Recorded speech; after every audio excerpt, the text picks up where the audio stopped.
નમસ્કાર ખેડૂત મિત્રો, ડિજિટલ ફાર્મિંગ ની અંદર ફરી એકવાર એક સરસ માહિતી સાથે આપ સર્વેનું હાર્દિક સ્વાગત છે. મગફળીનું વાવેતર કરતા ખેડૂત મિત્રોનો સૌથી મૂંઝવતો અને હાલના સમયમાં મોટામાં મોટો પ્રશ્ન હોય તો નિંદામણ, અને એ પણ કયું મગફળી ઉગી એની પહેલા ઉગી જતું હોય છે.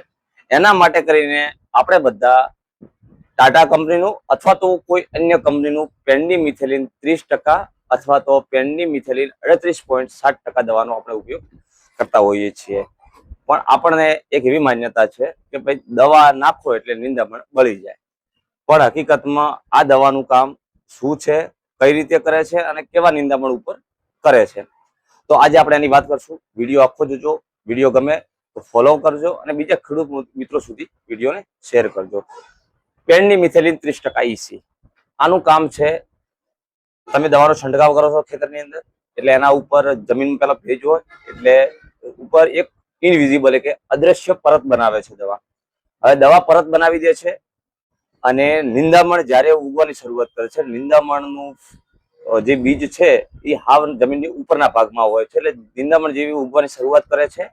એટલે જે નિંદામણના મૂળની અંદર જે કોષો હોય છે એ કોષોને આ વધવા દેતું નથી, જેના લીધે નિંદામણ સરખી રીતે ઉગી શકતું નથી અને કદાચ જો ઉગી જાય છે તો એ વિકાસ નથી કરી શકતું અને ધીરે ધીરે સુકાઈ જાય છે.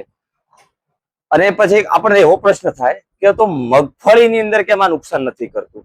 તો મગફળીનું જે બીજ છે એ જમીનની અંદર 3 થી 4 ઇંચ ઊંડું હોય છે, જેથી કરીને આ દવા મગફળીના મૂળ સુધી પહોંચી શકતી નથી.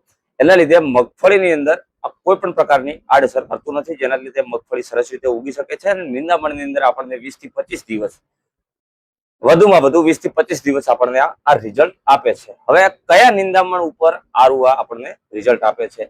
ખાસ કરીને અમુક જાતિના ઘાસવાળા એટલે કે સાંકડા પત્તાવાળા નિંદામણોની અંદર અને અમુક ગોળ જાતિના નિંદામણો ઉપર આ આપણને રિઝલ્ટ આપે છે. હવે આને આપણે ઉપયોગ કરવાની રીત તો 70 થી 100 ml જો 30% EC હોય તો અને 38.7% હોય તો 50 થી લઈને 70 ml પ્રતિ 15 લીટર પાણી સાથે જમીનની મગફળીની વાવેતર કર્યાના બીજા દિવસે અથવા તો 72 કલાકની અંદર તમારે આનો ઉપયોગ કરવાનો રહેશે. અને કદાચ જો તમારે નિંદામણની અંદર વધારે પડતો પ્રોબ્લેમ રહેતો હોય અને બટાકા અને તમાકુ સિવાય બીજા કોઈ અન્ય પાકોનું વાવેતર કરવાનું હોય તો આના સાથે ડાયક્લોસુલેમ 84% બિલકુલ તમે મિશ્રણ અથવા એડ ના કરતા, કારણ કે આ ડાયક્લોસુલેમ 84%ની અસર લાંબા સમય સુધી રહેતી હોય છે, જેના કરીને નિંદામણની અંદર આપણે લાંબા સમયનું નિયંત્રણ મળતું હોય છે.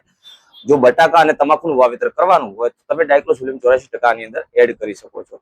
આવી રીતે ખેતીને લગતા અવનવા વિડીયો માટે તમે મારી સાથે જોડાયેલા રહો. જય જવાન, જય કિસાન.